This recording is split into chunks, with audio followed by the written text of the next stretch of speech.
لو تناهيتم إلى سر الحياة وصنعتم كائنا حيا نرى لم نزد إلا يقينا بالإله لم نزد إلا يقينا جس دن آپ کا انتقال ہوا اس دن تو صحابہ کے لیے اس سے بڑا حادثے کا دن کوئی تھا نہیں. بعض جانوروں نے اپنے آپ کو ہلاک کر دیا غم میں. حضرت عمر رضی اللہ تعالی عنہ تلوار لے کر نکل گئے کہ جو یہ کہے گا کہ محمد صلی اللہ علیہ وسلم کی موت واقع ہو گئی ہے میں اس کی گردن اڑا دوں گا, یہ لفظ میں اپنے کانوں سے سننا گوارا نہیں کر سکتا, برداشت نہیں کر سکتا. زندہ ہیں آپ کا انتقال نہیں ہوا. حضرت ابو بکر رضی اللہ تعالی عنہ نے خطبہ دیا, لوگوں کو جمع کیا جو حواس باختہ ہو گئے تھے, اوسان خطا ہو گئے تھے, ان سے کہا کیا ہو گیا تمہیں, کیسی باتیں کر رہے ہو. خطبہ دینا شروع کیا اور فرمایا یا ایھا الناس, اے لوگو, من کان منکم یعبد محمدا فإنہ قد مات, تم میں جو محمد صلی اللہ علیہ وسلم کی عبادت کرتا تھا, جس نے اسلام کو اس لیے فالو کیا ہے کہ محمد صلی اللہ علیہ وسلم کو راضی کرے گا, اللہ کی رضا اس کے پیچھے نظر نہیں تھی, ایک شخصیت کے لیے اس نے یہ کام کیا ہے, اعلان سن لے کہ آپ کا انتقال ہو چکا ہے, اس کا مذہب ختم. لیکن من کان منکم یعبد اللہ, جو اللہ کی عبادت کرتا تھا, جس نے محمد پر ایمان اس لیے لایا کہ کون خوش ہو جائے, اللہ خالق, فإنہ حی لا یموت, وہ آج بھی زندہ ہے اور اس پر موت نہیں آئے گی. کیا اسلام کے عقیدے میں صفائی کتنی ہے یار.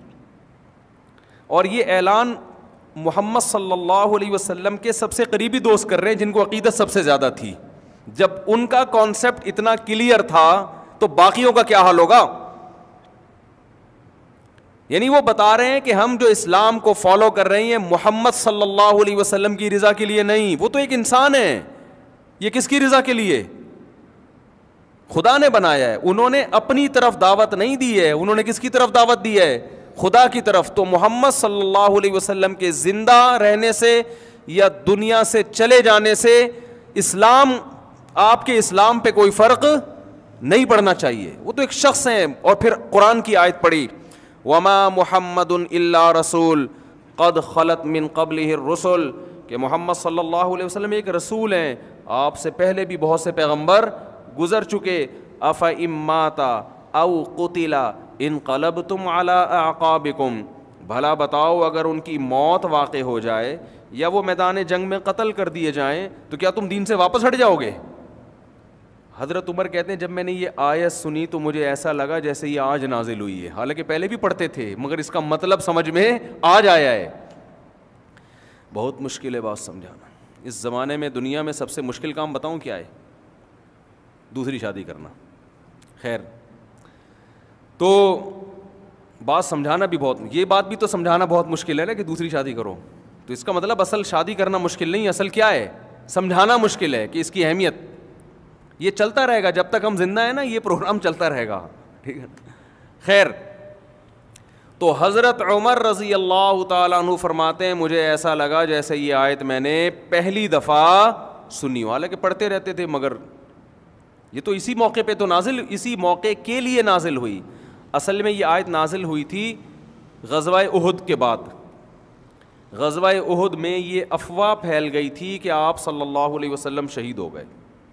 تو بہت سے صحابہ نے کیا تلوار اٹھائی, انہوں نے کہا آپ زندہ رہ کے کیا کرنا ہے, جاؤ لڑو تم بھی شہید ہو جاؤ, کیا فائدہ زندہ رہنے کا. تو اس پہ قرآن نے کہا کہ بھائی تم جو اسلام کو فالو کر رہے ہو وہ کس کے لیے, اللہ کے لیے. محمد صلی اللہ علیہ وسلم ایک پیغمبر ہیں, کوئی پیغمبر دنیا میں ہمیشہ کے لیے نہیں آتا, وہ اس کا ایک وہ میسنجر ہے, اس کا کام ہے اللہ کا پیغام بندوں تک پہنچانا اور دنیا سے چلے جانا. تو تم نے اسلام کو فالو کرنا ہے اللہ کے لیے. نبی کی موت اور نبی کی حیات سے تمہارے اسلام پہ فرق نہیں پڑنا چاہیے.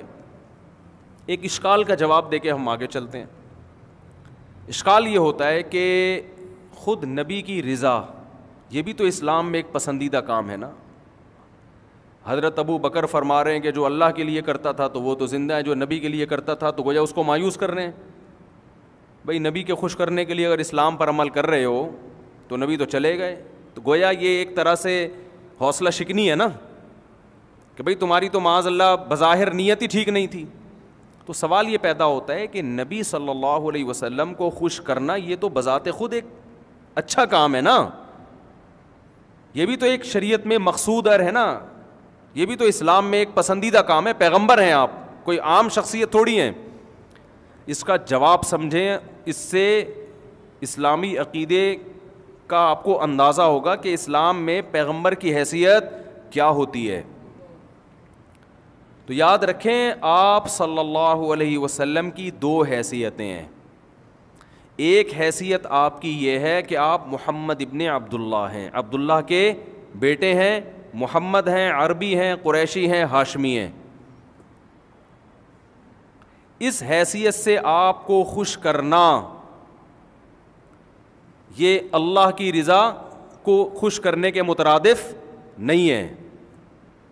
ایک حیثیت آپ صلی اللہ علیہ وسلم کی ہے کہ آپ اللہ کے نمائندے ہیں, اللہ کے سفیر ہیں. سفیر کو ناراض کرنا کس کو ناراض کرنے کے مترادف ہے؟ کہ جس نے اس کو سفیر بنا کر بھیجا ہے. اس حیثیت سے آپ کو راضی کرنا یہ اللہ ہی کی رضا ہے. اور قرآن میں دونوں قسم کی رضاؤں کا ذکر ہے.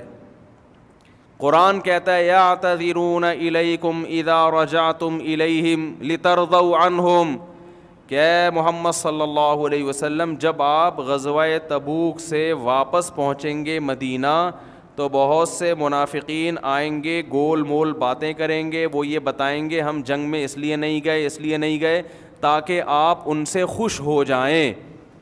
لیکن اگر آپ ان سے خوش ہو بھی گئے تو اللہ ان سے خوش بولو نہیں ہوگا.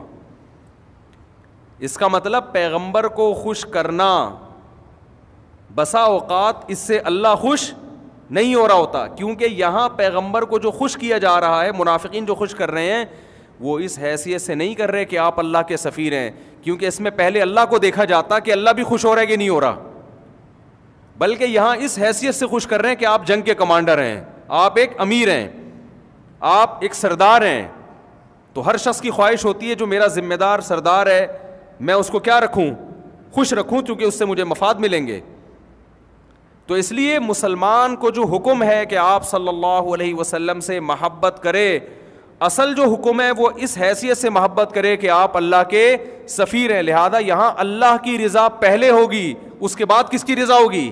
آپ صلی اللہ علیہ وسلم کی رضا. یعنی آپ صلی اللہ علیہ وسلم سے محبت بھی در حقیقت کس کی وجہ سے ہو رہی ہے؟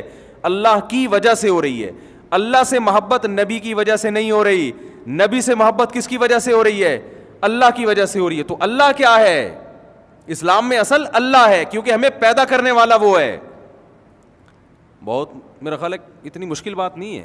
دوسری شادی سے تو آسان ہی ہے نا, آپ دوسری نہ کریں لیکن یہ بات تو سمجھ جائیں نا, یہ تو آسان سی بات کی ہے میں نے.